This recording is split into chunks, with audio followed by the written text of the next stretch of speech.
ওইটা বন্ধ করতে বাইরে যেগুলো তার উপরে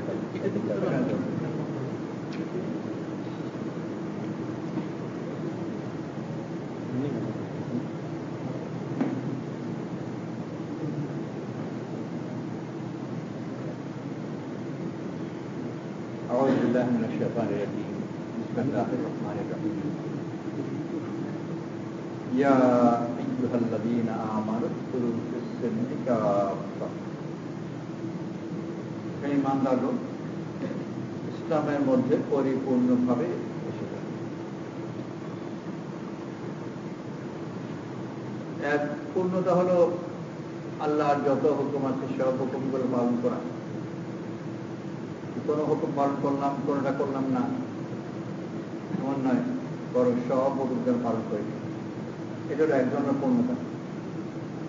আর আরেক ধরনের পূর্ণতা হলো যে হুকুমটা যেন পরিপূর্ণভাবে পালন করি। এর মোকাবেলায় ভাষাভাবে করলাম, তাও যেন না হয়, মনে প্রাণের জন্য এটাকে গ্রহণ করতে পারি।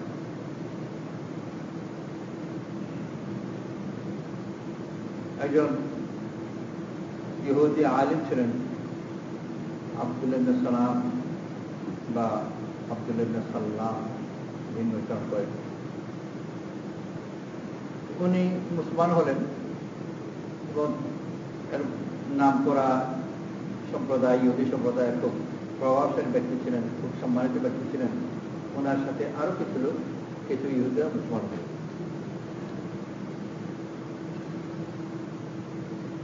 ইহুদি ধর্মে ওটের গোশত হালাল না,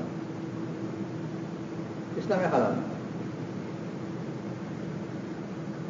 তারা যেহেতু আগে থেকে অভ্যস্ত না, একটা মেজাজ রয়েছে, উনি বা ওনার সাথে কিছু সঙ্গীরাও মুসলমান হয়ে গেছেন ঠিকই, ওটের গোশত খেতেন। ওটের গোশত না খাওয়া এটা কোনো দোষ নাকি? এটা কি ফরজ না ওয়াজিব নাকি? কিছুই না। ওটা নামাজ নয় যে ইসলাম হচ্ছে কয়টা 5-4টা মধ্যে নামাজ পড়ার রোজা রাখার ওটে গোশত খাওয়া, ওটা নয়।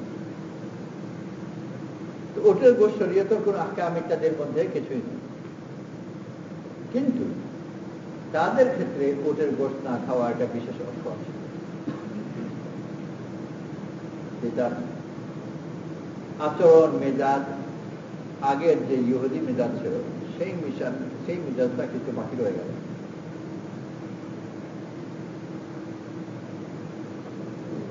এই ইদানিং ভারতে একজন হিন্দু মুসলমান হয়েছেন। মুসলমান হওয়ার পরে খুব ভালো দিন না, মুসলমান হয়েছে, ঘর সংসার করে রান্না পড়া করেন, খুব ভালো গোশত রান্না করেন, মেহমানদেরকে খাওয়ান, কিন্তু নিজে অপছন্দ করেন গোশত। আগে করতে না, বাঙালি হিন্দুরা শুধু গরুকে হারাম মনে করেন, কিন্তু বাংলাদেশের বাইরে যে চলেন ইউপি থেকে, ওদের কাছে সব গোশতই হারাম, শুধু গরু। তারা আবার বাঙালি হিন্দুকে নিয়ে একটু বিদ্যুৎ খাতে পারে, তো গোশত খাবে তো বিচারা গরুকে দুষ্ট করে। তো উনি গোশত রান্না বাড়া করেন, ভালো রান্না করেন, কিন্তু নিজে খান। এই নিজেতে গোশত খান না, এইটার জন্য নিজে খুব লজ্জিত। অবশ্যই আমি চেষ্টা করছি, আমার এটা কাটিয়ে উঠতে পারছি না। আমার মানে একের দিন এক ধরনের রুচি করে ওঠে, তো সেই রুচি যে গোশত না খাওয়াটা মানে নিজের জন্য এটা খুব অশুদ্ধ মনে করে। কিছুদিনের মধ্যে ইনশাল্লাহ আমার গোশত পছন্দ করতে আরম্ভ করবো। শুধু শরীয়তে যে কিছু আহকাম আছে এগুলো পালন করে নেওয়া তাই নয়, বরং এটাকে মনে প্রাণে গ্রহণ করা।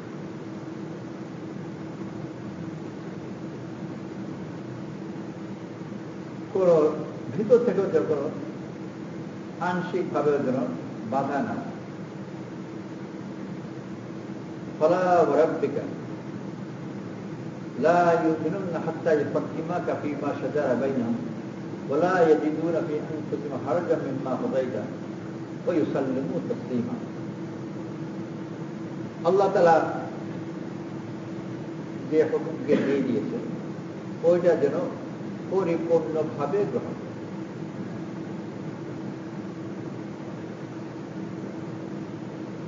আল্লাহ থেকে হালাল করেছেন, আমার মনের ভিতর ওইটার ব্যাপারে কিছু দ্বিধা, কিছু সন্দেহ বা কিছু অপছন্দ কেন রয়েছে?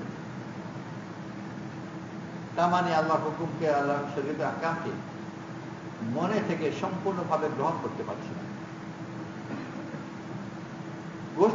ওদের তো হুকুম কিছুই না, কিন্তু আমার কাছে হালাল যেহেতু আমার খারাপ কেন লাগবে? আমাদের সামাজিক আচরণের মধ্যে অনেকগুলো জিনিস আছে শরীয়তে শুদ্ধ, কিন্তু সামাজিক দৃষ্টিতে এটাকে ভালো হিসেবে দেখা।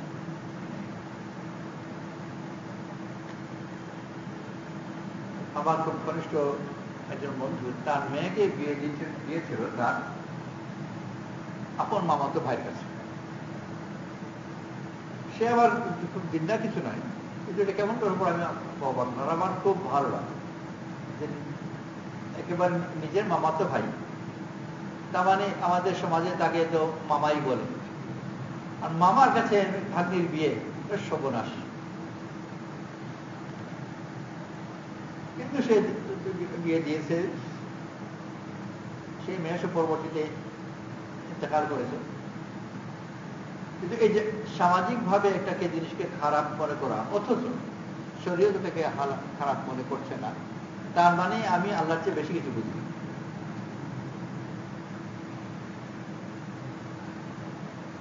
মাওলানা জাকারিয়া রাহমাতুল্লাহ আলাইহি তার মেয়েকে বিয়ে দিলেন আপন চাচাতো ভাইয়ের কাছে, মানে ইউসুফ আলাইহি।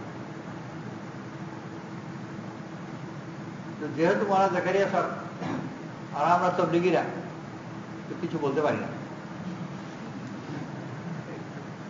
কিন্তু তাবলীগী যদি না হতাম আর মাওলানা জাকারিয়া সাহেব না হতেন তাহলে বলে এইটা আবার কি?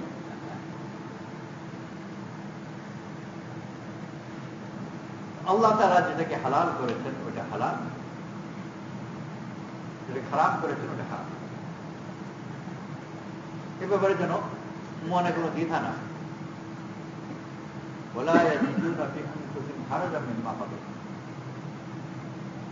মনের ভিতরে যত সন্দেহ, কোনো দ্বিধা, কোনো সংকোচ কিছুই না। সম্ভবত কাসিম নাজর ভাই প্রথমে মানে খুব উপর্যার আলিম দেওবন্দের অসুস্থ ছিল, নামাজ পড়ছেন দাঁড়িয়ে, খুব দুর্বল, আর দাঁড়িয়ে নামাজ পড়তে খুব কষ্ট হচ্ছে। যখন অসুস্থ, দাঁড়িয়ে নামাজ পড়তে কষ্ট হয়, বসে নামাজ পড়ার অনুমতি আছে, রুখসত পারা যায়। তো শরীয়ত তো অনুমতি দিয়েছে, কিন্তু উনি জোর করে কষ্ট করে হলেও দাঁড়িয়ে নামাজ পড়ছেন। ওনারই একজন সহকর্মী আরেক ওস্তাদ দেওবন্দের সম্ভবত ইয়াকুব গাঙ্গুহি রাহমাতুল্লাহ আলাইহি, উনি এসেছেন, এসে দেখলেন এই অসুস্থতার মধ্যে কষ্ট করে দাঁড়িয়ে নামাজ পড়ছেন, অথচ শরীয়তে এটা অনুমতি আছে যেন এই অবস্থায় বসে নামাজ পড়তে পারেন। অনুমতি আছে দেখি, কিন্তু মন মানছে না, সেই জন্যই কষ্ট দাঁড়িয়ে নামাজ পড়ছেন।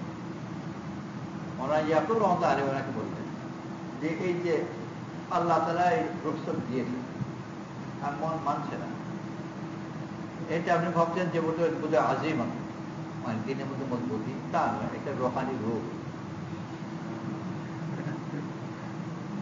বলছেন আর্থিক আর্থিক, এটা কোনো উন্নত দিন নয়, এটা রোহানি রোগ। উনি মানলেন রুখসতকে, আল্লাহ তাআলা যে রুখসত দিচ্ছে সেই রুখসতকে যে শরীর সুবিধাকে দিয়েছিলেন গ্রহণ করা, এটাও কি সফরের 4 রাকাত নামাজ, 2 রাকাত মুসাফিরের জন্য, এটা তো একটা রুখসত। রসুল বলতে বোঝায় যে একটা সুযোগ, সহজ করে দেওয়া হবে। কেউ যদি বলে যে আমি সফরের মধ্যে তো চারের করতে তো পারি, সময় আছে, অন্য কোনো অসুবিধা নয়, আগে তোমার সফরের মধ্যে নানান কষ্ট থাকতো, এমন কোনো ব্যাপারই নয়, আরামের সফর, 4 রাকাতে নামাজ পড়তে পারি, তো এই রসুল গ্রহণ করা কি দরকার? পড়তে যখন পারি, আল্লাহ তাআলা দিয়েছে, কিন্তু আমি এটা গ্রহণ না করে 4 রাকাতে পড়লাম। তো মজহবে ইখতিলাফ আছে, কিন্তু হানফি মজহবে হবে না। 2 রাকাতের যেখানে 4 রাকাতের জায়গায় 2 রাকাত, 2 রাকাতও পড়তে হবে। ইচ্ছা করে যদি 4 রাকাত পড়ে তো নামাজ আদায় হবে। আল্লাহ তাআলা দিয়েছে, ওটা গ্রহণ করতে পরিপূর্ণভাবে মনে প্রাণে গ্রহণ। আমাদের সমাজে বিয়ে শাদী বা অন্যান্য অনেক ব্যাপারেই শরীয়তের আহকামকে মানুষ গ্রহণ করে বা ইতস্তত করে সম্পর্ক, যেটা তো বলে না কিছু, হ্যাঁ তবে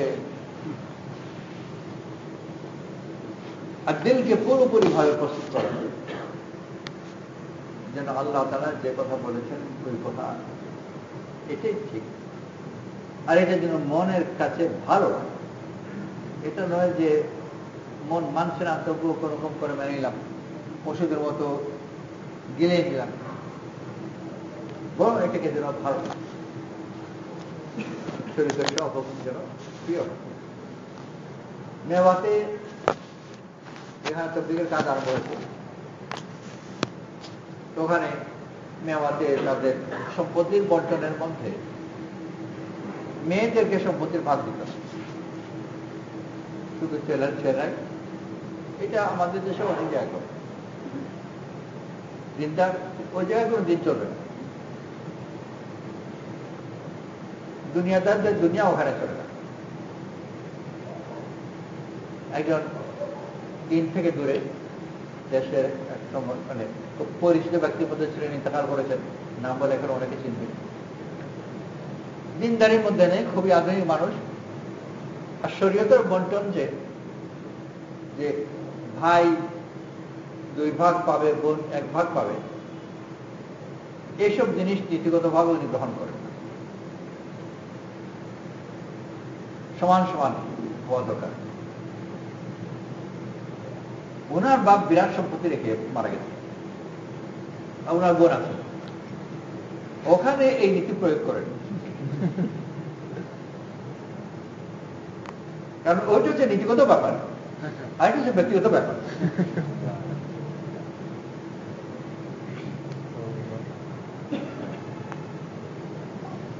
মুসলমানদের ক্ষেত্রে এরকম নীতিগত ব্যাপারটা হচ্ছে যে পরের বর্তমান, কিন্তু ব্যক্তিগত ব্যাপার সাধারণত দেই না, সারিয়ে কাজ দিয়ে দিল।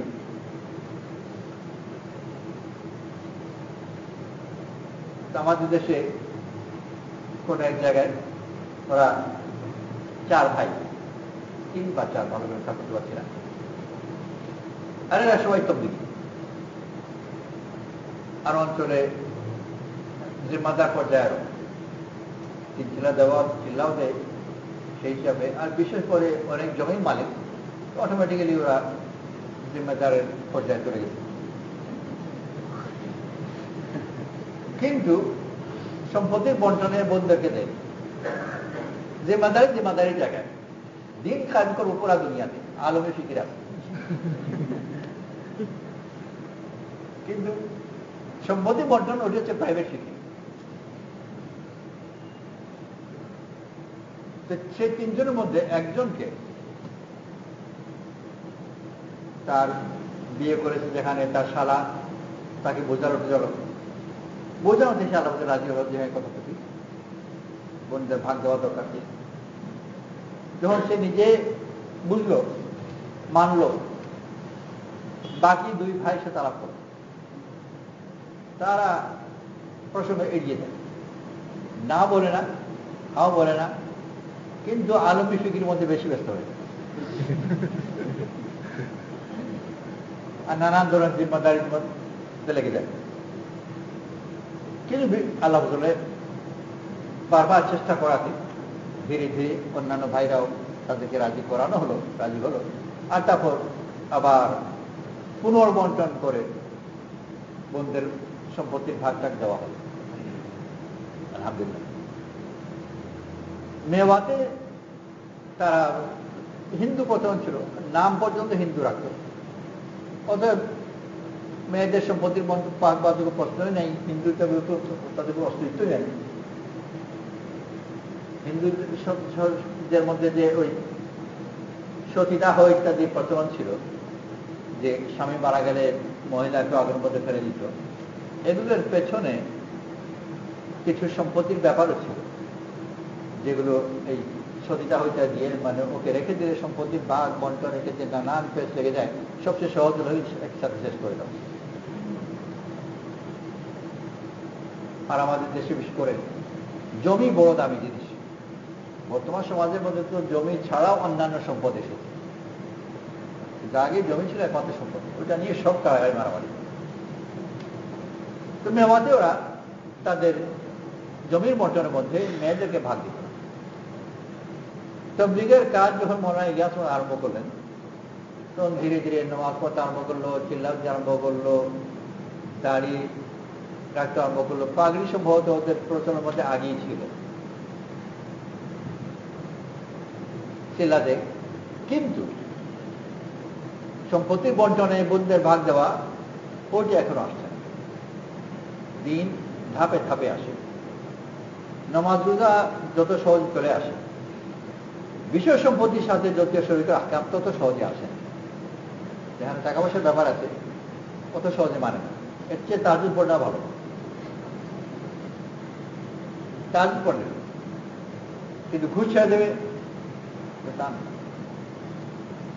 বা ব্যবসাতে ধান্দাবাজি করবে না, এর চেয়ে বরং দূরে আরো তাহাজ্জুদ পড়ছে।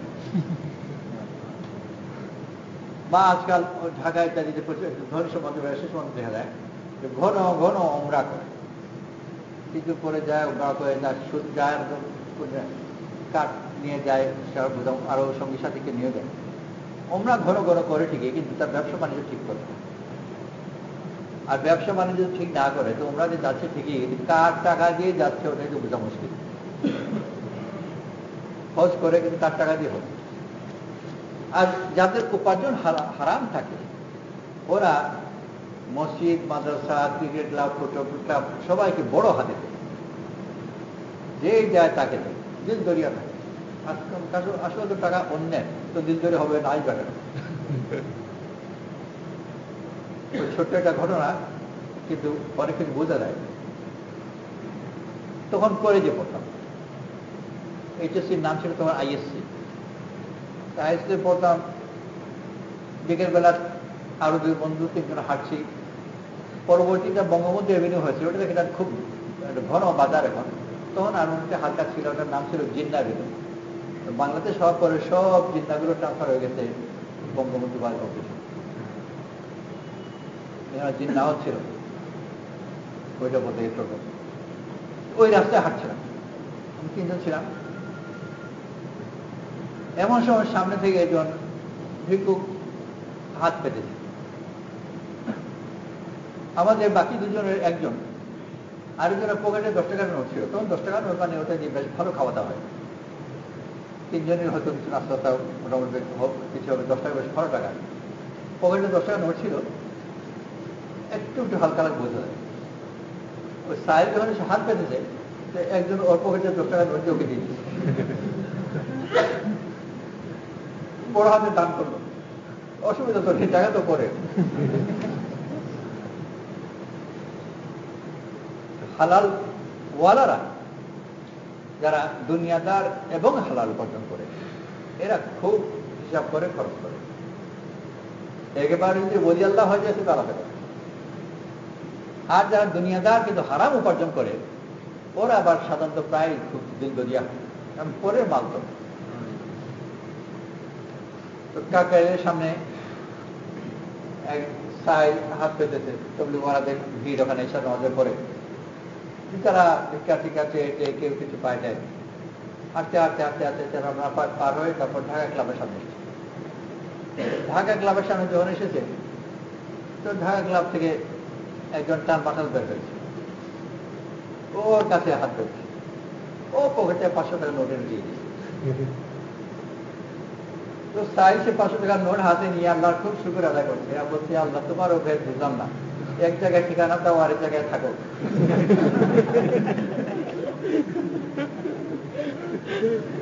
ও ভেবেছে আল্লাহর ঠিকানা কাকড়াই গেছে।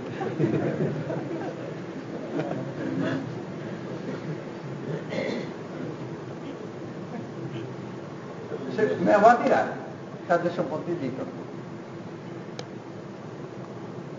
নাম ভুলে গেছি, একজন আলিম, উনি মৌলানা ইলিয়াস মোতাবেক বলতেন তোমার এই মেওয়াতিরা যতই চিল্লা দিক এরা যাবে জান্নাত। কেন? যে চিল্লা চিল্লা জায়গা দেয় কিন্তু সম্পত্তি বন্টন করে মান জান হয়ে যাবে। মনে তুমি করো ওদের সম্পত্তি বন্টন এটা ঠিক করো, মনে ইলিয়াস মধ্যে বলতেন। মৌলানা ইলিয়াস মধ্যে এই ব্যাপারে কিছু বলতেন, যদি চিল্লা যদি ঠিক মতো দিতে থাকে ইনশাআল্লাহ দিকে ঠিক হবে। কথা ঠিক, আবার বেশি চিল্লা যদি দিতে থাকে আর চিল্লার মাধ্যমে যদি তার দিনদারির তরফির পথের মধ্যে থাকে, তাহলে তো ধীরে ধীরে তার বেদিনীগুলো দূর হবে আর দিনদারিগুলো বাড়বে, আত্মসম্ভব। কিন্তু ওই চিল্লা যেন শুদ্ধ পথে চলে। চিল্লা যদি খুদা হাসতে বা বেপথে চলতে আরম্ভ করে, বেপথে মানে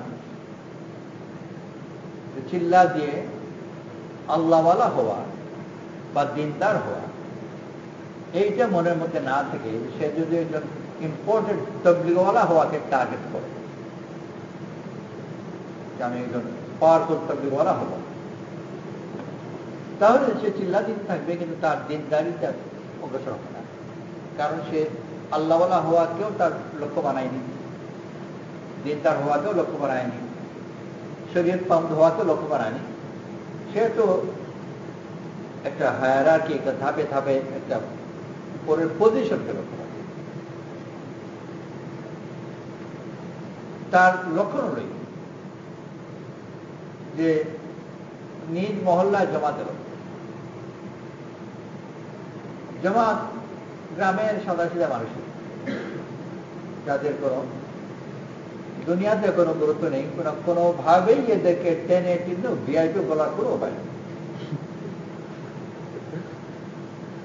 এই জাতীয় জমা, এই জাতীয় জমা যদি যায় তো তার সাথে বসেও না, তাকে গাছে নিয়েও যায় না, তাকে একবেলা দাওয়াত করে ডাল ভাত তাও খাওয়া যায়, সময় নেই।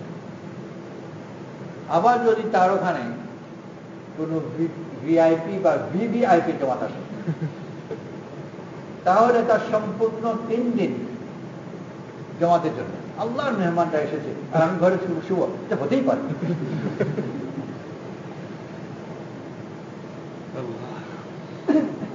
উন্নত মানের নাস্তা, এক জমাতে একবার গিয়েছি, খানা দাওয়া নাস্তা টাস্তা তো ওগুলোতে আছেই, তার সাথে আবার টিস্যু পেপারও দিয়েছে।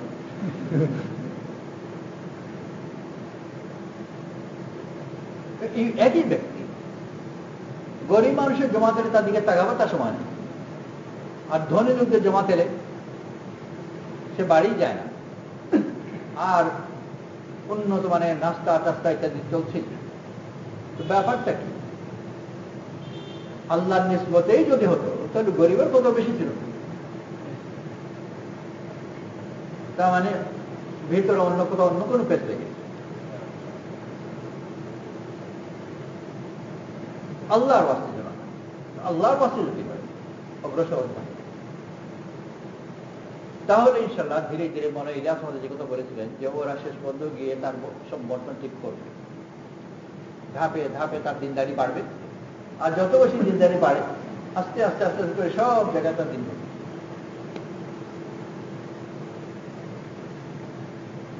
আর তার যদি না হয় সে চিল্লাতে থাকবে, মনে করবে তার সমস্যা হচ্ছে। আরেকটা লক্ষণ,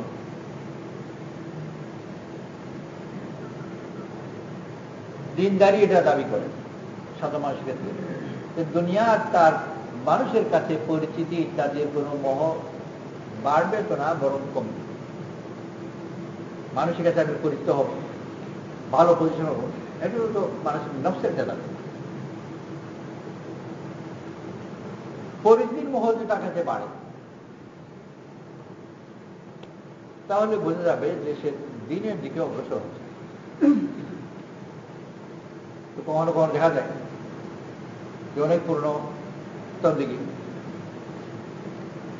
তো তাকে কেউ বললো যে আপনাকে আমি চিনি না, মহারে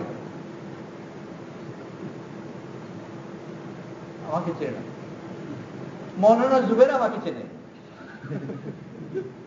মৌলানা সাদ আমাকে চেনে, ওরা আমাকে চেনে না।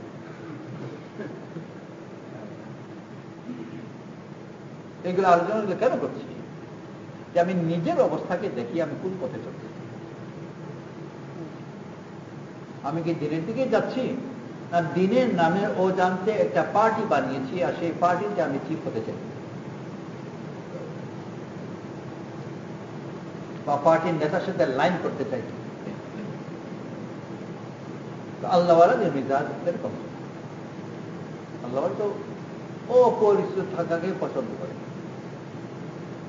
আমাকে কেউ চিনেই না, এটাই পছন্দ করে।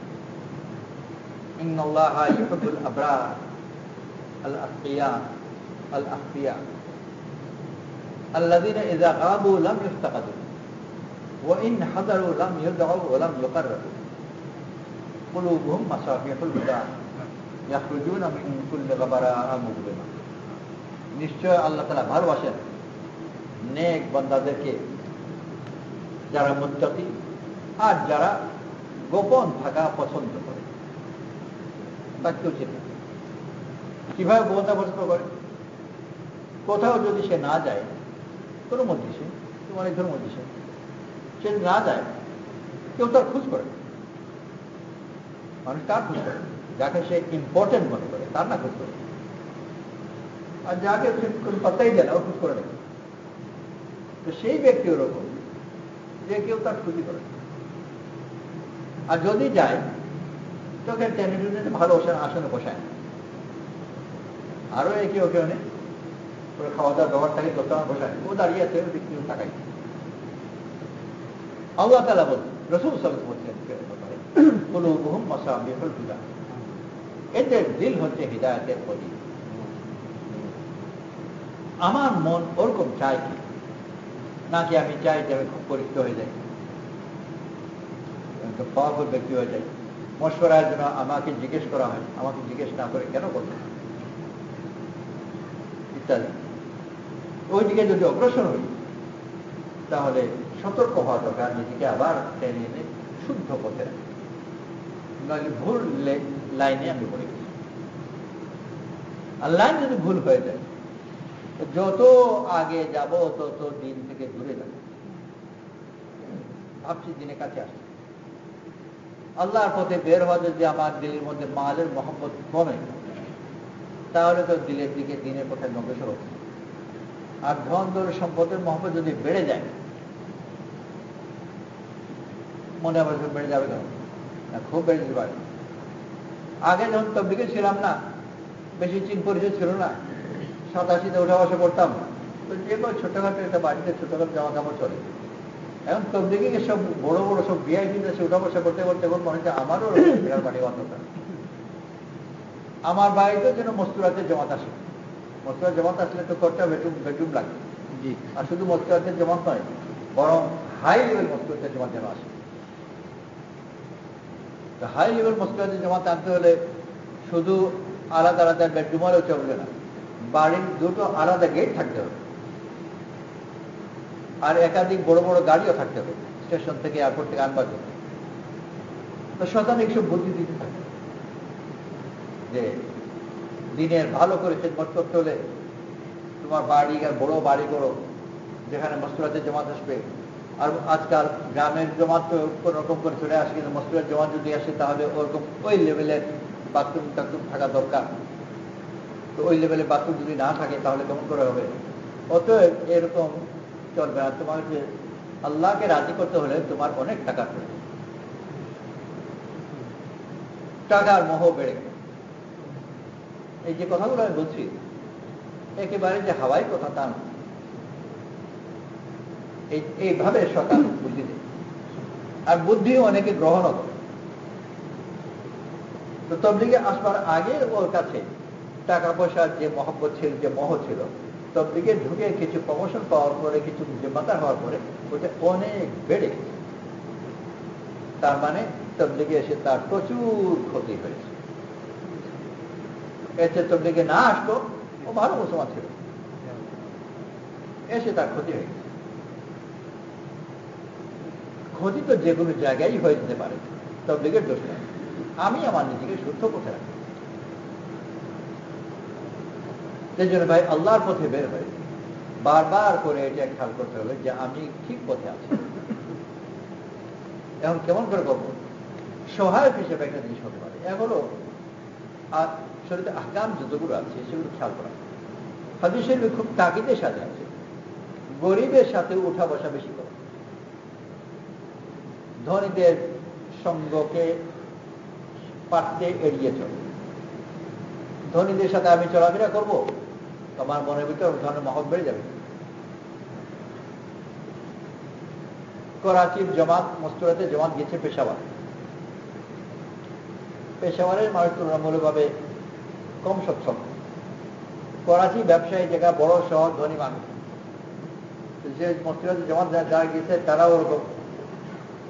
পেশাওয়ারে গিয়েছে তো পেশাওয়ালা তো প্রথম দিন খুব নুসরত করেছে, এরপরে আর নুসরত জিরো, কোন নুসরতে নেই। কেন, কি ব্যাপার? খোঁজ পেটে দেখলো যে ওই করাচির জমাতের সাথে গিয়ে একদিন গিয়ে বসাতে তো পেশাওয়ারের মহিলা যারা আছে ওরা তেড়া হয়ে গেছে। যে আমাদের ঘরে ওরকম, কারণ করাচির জমাত যে উঠেছে, যে বাড়িতে উঠেছে সেই বাড়িতে ওকে ধুমধাম করে পাঠি। তো তারা গিয়ে বলে যে আমার ঘরে বাচ্চা করে দরকার, মেহমানদারি করবো কেমন করে, এই দরকার সেই দরকার। তো তারা আর নুসরতই আসতে চায় না। এমন জমাতে নুসরতে গেলে যে পরিমাণ অল্প স্বল্প দিন আছে ওইটাই সামাল দেওয়া মুশকিল হবে, কারণ ধনী লোকের সাথে উঠা বসে। আমরা চেষ্টা করি যত বেশি পারি গরিবদের সাথে উঠা বসা করবো। লীগের মধ্যে যে গরিব জমাত যদি পাই, ওই জমাতের সাথে বেশি যাবো, বেশি নুসরত করবো, তাদের দোয়া কদরও বেশি। আমাদের এখানে এস এম মহলে বহু বছর আগে কথা এক জমাত এসেছে, একেবারে গ্রামের জমাত, গ্রামের বড় লোক কৃষকদের জমাত, জামা কাপড় ময়লা। হলের ছেলেরা ওই জমাতের জামা কাপড় ধুয়ে দিয়েছে। এতেও জমাতের সাথে যারা ছিল গ্রামের বুড়ো কৃষক, গরিব। আর যখন দেখেন যে ইউনিভার্সিটির ছাত্ররা আমাদের জামা ধুয়ে দিয়েছে, এত অবাক হয়েছে ওদের যে কি যে দোয়া করেছে আল্লাহ, ওই এক দোয়াতে এরা পাবে।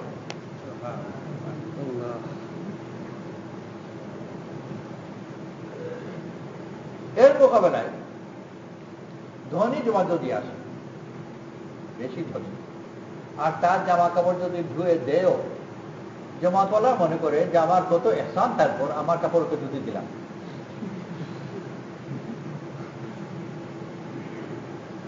এসব সাধারণ লোক আমার কাপড় ধোয়া সুযোগ পায় করো।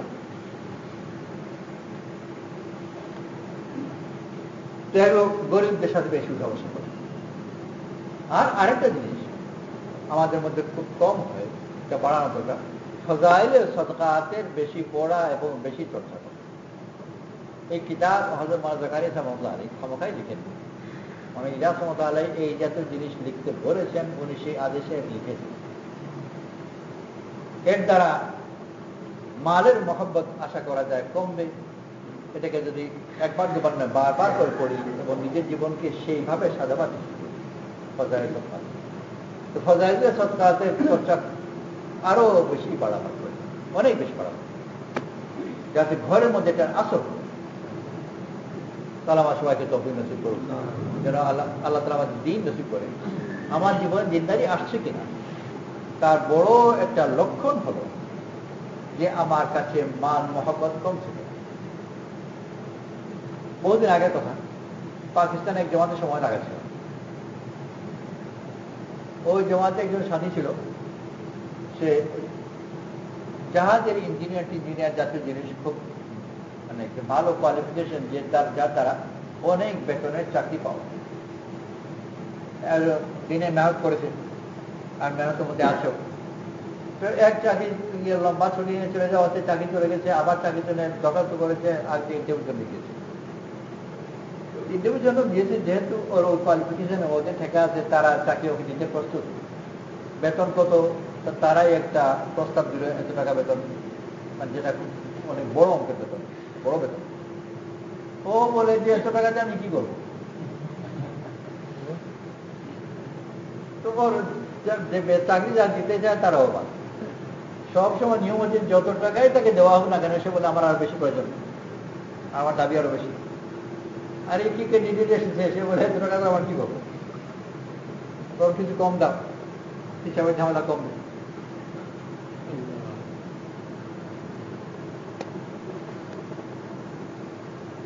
দেওবন্দের উস্তাদ ছিলেন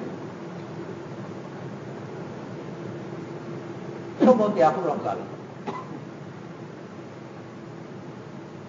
উনি দেওবন্দে বোধ হয় 10 টাকা বেতন পেতেন, বা ভুল হতে তখন তার কম হতে পেত, চলত, এতে ওনার চলত। ওনাকে আরেকটা মাদ্রাসায় নিতে চাইল আর 30 টাকা বেতন দিতে চাইল। সেই সময় মানে 30 টাকা অনেক টাকা। এই টাকাগুলোর মধ্যে আমার পরিমাণ একটু ভালো করে মনে নেই, একটু বেশি হতে পারে। উনি বললেন, আমি এখন 10 টাকা বেতন পাই, আমার প্রয়োজন 5 টাকায় মিটে যায়, বাকি 5 টাকা কিছু ছাত্ররা আছে ওদের মধ্যে দিয়ে দিই, আল্লাহ ফজলে ওদেরও কাজ হয়ে যায় আর আমার টাকার হিসাবও মিলে যায়। 30 টাকা যদি পাই, 25 টাকার ঝামেলা করবো, তখন 5 টাকা দেওয়ার একটা বন্দোবস্ত আমার হয়ে গেছে, আর আমার খরচ তো 5 টাকা হয়ে যায়। 30 টাকা বেতন পেলে আমার তো 5 টাকা 5 টাকাই, কিন্তু বাকি 25 টাকা কোথায় দেবো সে এক কথা হবে, তার চেয়ে আমার 5 টাকার ঝামেলাই ভালো। তো আল্লাহওয়ালারা তার কাছে বেশি টাকা আসাকে, তার প্রয়োজন যে বেশি আসাকে, প্রয়োজন যে কম আসাকে একটু অসুবিধা হয়, দোয়া করে আল্লাহ প্রয়োজন বেশি থাকে, বেশি জিনিসকে ঝামেলা মনে করে। কিন্তু আমি যদি আমার যদি মনে এরকম চাই যে যত বেশি ততই ভালো, এইটাই একটা পরিষ্কার লক্ষণ যে আমার মনের ভিতর দিনদারি নেই। নইলে খামোখা টাকা চাইব, আমার প্রয়োজন আছে চাইবো, ওটা দোষ নয়। আমার এই পরিমাণ চালের প্রয়োজন, এই পরিমাণ ডালের প্রয়োজন, এই প্রয়োজনের পর তো আমি টাকা চাইবো, দোয়াও করবো, ওটা তো দোষ নয়। কিন্তু প্রয়োজন চেয়ে বেশি চাইবো বা পেলে ভালো লাগবে, এটা নিঃসন্দেহে দিন থেকে দূরে থাকার কথা। আল্লাহওয়ালার অতিরিক্ত কখনো পছন্দ করে, প্রয়োজনের কম হলেও মেনে নিতে। আমি যে দিনের পথে চলছি, এটা আমার বারবার করে দেখা দরকার যে আমার মন কোন দিকে যাচ্ছে। টাকা পয়সা আরো বেশি হোক, আরো গাড়ি হোক, ওগুলো দিয়ে যায় কিনা।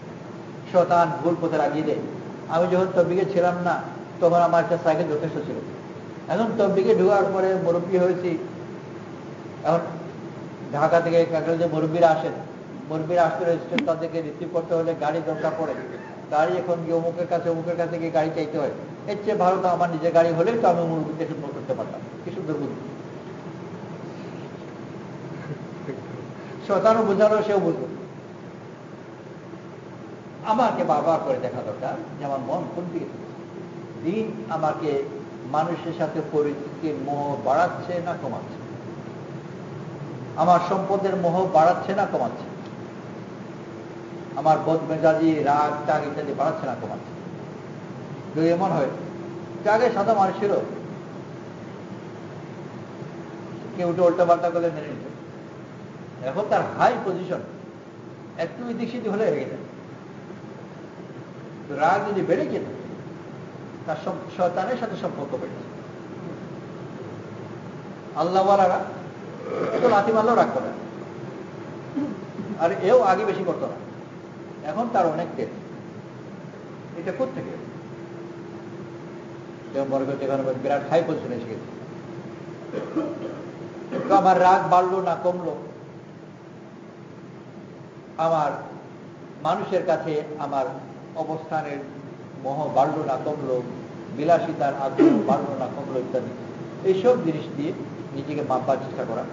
আর খুব সাহায্য হবে যদি একটা মামের সাথে এগুলো পড়ি এবং নিজেদের মধ্যে এগুলোর আলোচনা ও চর্চাও করি।